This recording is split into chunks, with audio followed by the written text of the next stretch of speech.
Thank you for tuning in to the NC Chamber's very first edition of our podcast, Relaunching North Carolina, Perspectives from NC Business Leaders.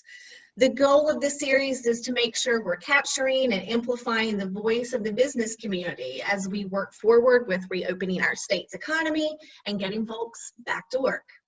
We're really honored that so many have raised their hands to share their insights and their perspectives, and we are especially honored that our very first interview will be with Ed Weisiger, Jr., a cornerstone of our state's business community.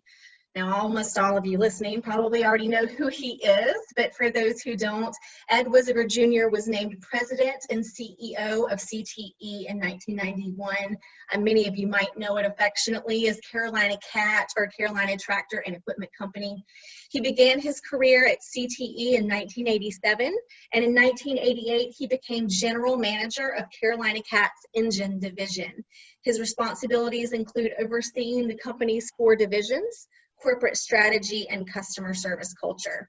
He's involved in several business and community organizations and holds a BS in industrial engineering from NC State, and he received his MBA from Harvard University. Ed, thanks so much for being with us today. And to get us right into the material and the questions, I'd really like for you to share what you think about North Carolina's response to COVID-19.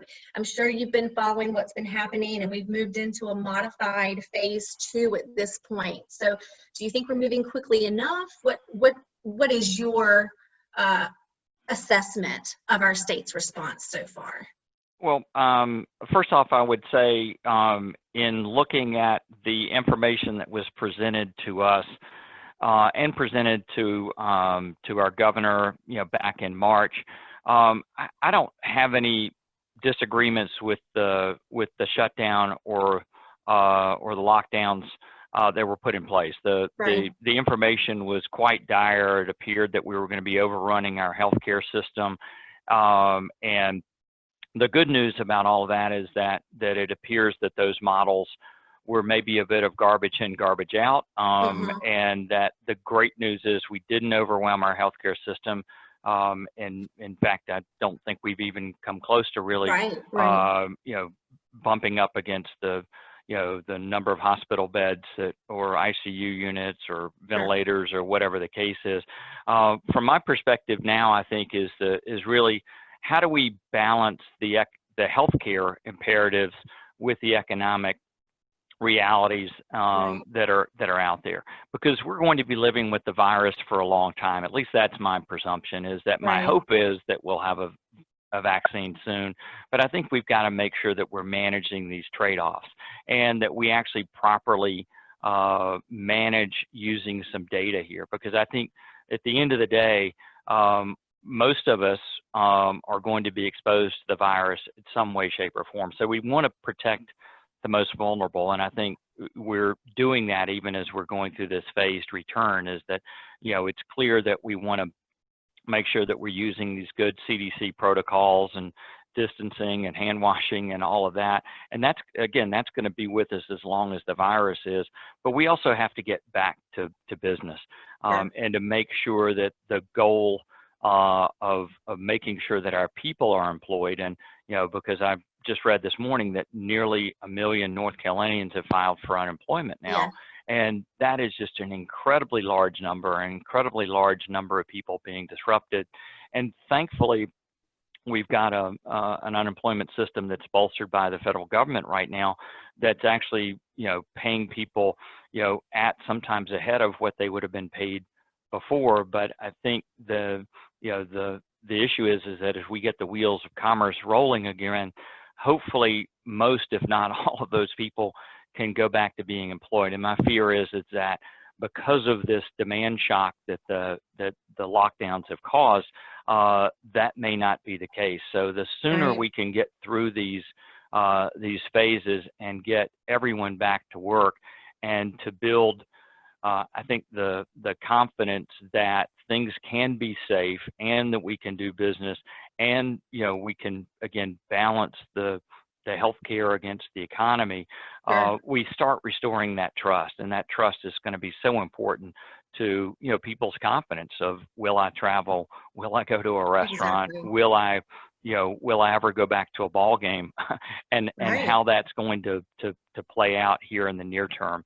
But to me, this is where I want us to try to undo the damage that's been done through Absolutely. the lockdowns economically. And, so we're on path to doing that. And that's the good thing I see right now. And hopefully it just speeds up. Yeah, I mean, I think you made a lot of really great points. Data is going to be key moving forward. There are lives to save, and there are also livelihoods to save. And you really hit the nail on the head, I think, by saying that we've got to find the balance of where those two cross, so that there's a lot left to save when all this is said and done. So moving into this notion that COVID-19 has had this massive impact, and it's not even a notion, it's a fact. Our state is struggling, our businesses are struggling, families and workers are struggling. You're someone who has extensive business experience. What words of advice could you share to other business leaders who are trying to grapple with this uncertainty right now? Well, I think that, I'll inform my answer by some of the things that we did at CTE, because I would tell you that, back in March, and in fact in early March, I think the uncertainty about COVID-19 and the fear that was really showing up and being apparent, and even before the lockdowns, travel was slowed down. People were worried about this. And I think the first step that I would give in terms of advice is really to communicate like crazy.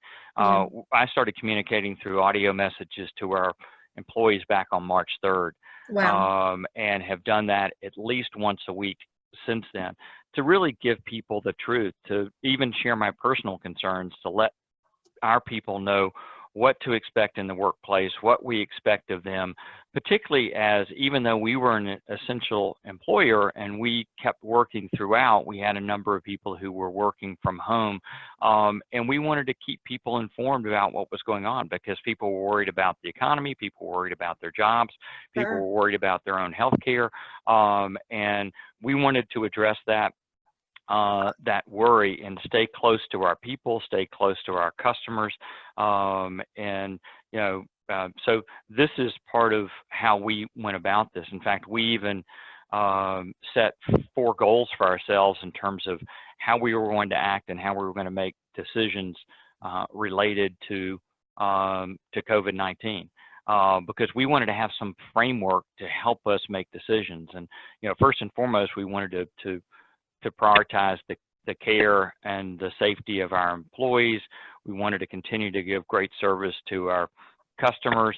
We also believe that even in spite of the fact that we knew our sales were going to drop and the economy was going to go through a tough phase because of the lockdowns, we wanted to continue investing in our future and hopefully Mhm. leave this situation better than we entered it. So that was our 3rd goal of this. And our 4th goal was really to try to maintain the confidence of our banks, and just to make sure that we stayed within our bank covenants and things of that nature. So, we set those 4 goals up for ourselves, and it provided a great framework for ourselves, even as we had to grapple with some of the paradoxical pieces of those 4 and how they interacted with each other. So that's in essence my advice of, what we did, which I think has really helped bring our people together. Absolutely. That sounds like an extremely structured plan, and I'm sure many companies could take a note from that. This sort of relates to my previous question, and I know you've already answered it in part, especially by discussing the communications piece with your employees. But you have this tall task of not just rallying consumer confidence, but rallying your employees. And making sure that they're not losing confidence in you and the company and just the economy in general. So what have you done beyond that communications piece to really ensure your employees that everything's going to be okay? Sure, and this was part of our communication package as well.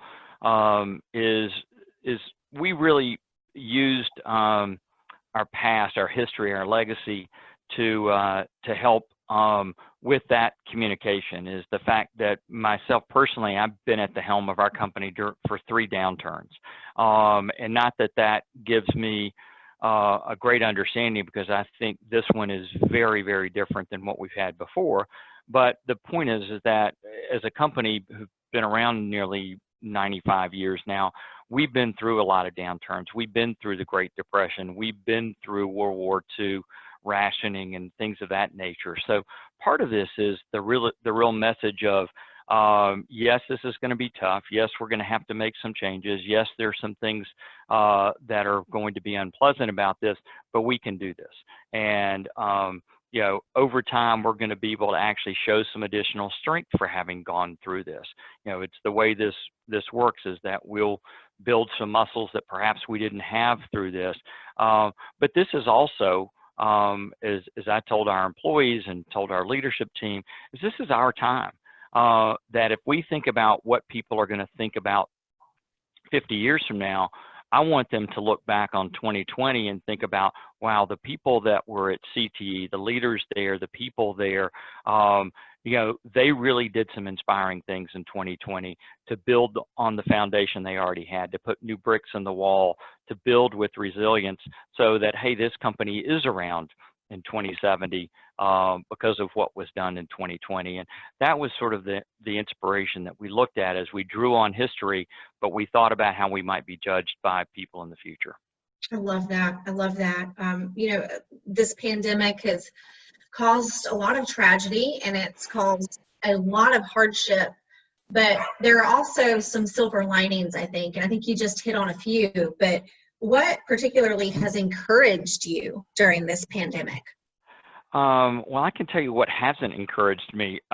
First off, is a bit of the partisanship here Yeah. that has happened, because I think in most national emergencies, it's brought us together as a people.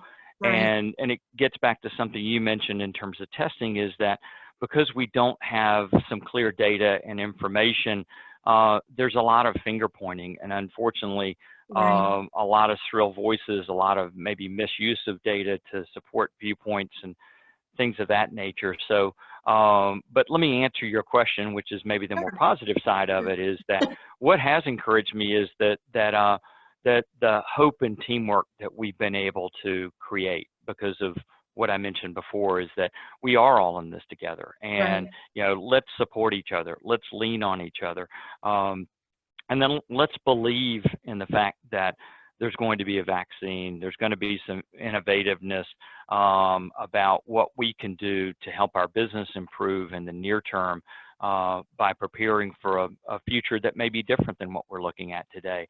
And our people have taken to that very well in terms of really moving forward in a really positive way, rather than hunkering down in a very frightened way. So that has encouraged me a lot in terms of just how we've been able to create the view of this, that in spite of that fear, in spite of that uncertainty, we've created a belief in ourselves. Absolutely. And I think that you've made it pretty clear that your company has made people a priority during this time, not just leadership, but your employees, your clients, all of your stakeholders. So I guess my final question that I'd like to leave you with and leave our audience with today is, in what ways can other companies make people the priority during this time?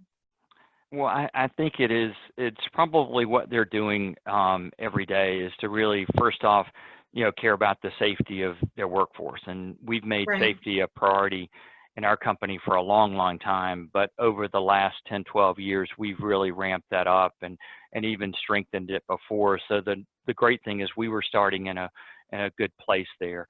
And then the other side was just the recognition that we can't give great service to our customers, and we can't succeed without caring for our employees and caring about the Right. welfare of our employees, and really with the welfare of our employees and their families in a time like this. So we tried to prioritize some of those trade-offs, whether it was working from home, recognizing that if you had, K through 12 age kids, they were going to need some supervision, and Yep. maybe you weren't going to be the first back to work, and Right. to try to manage some of those trade-offs. And then as we've returned to work or started returning to work, it's how have we created some protocols, how have we created some operating guidelines. So not only were we protecting our employees, but also protecting our customers as they might come to do business with us. And that those guidelines then become expectations and things that we can audit to again make sure that our people were following the good practices to first and foremost avoid the spread of the virus, but also to make sure that we were doing the right things by each other, so that we were being good citizens both to our communities, to our customers, but also to ourselves. Thank you, Ed. You have definitely given our audience a framework and practices to strive for during this time as we move forward to relaunch North Carolina. And I want to thank you for your time, ladies and gentlemen who are listening. This is Ed Weisiger, Jr., the President and CEO of CTE. Ed, thank you so much for joining us today. Thank you, Emmy. It was a pleasure.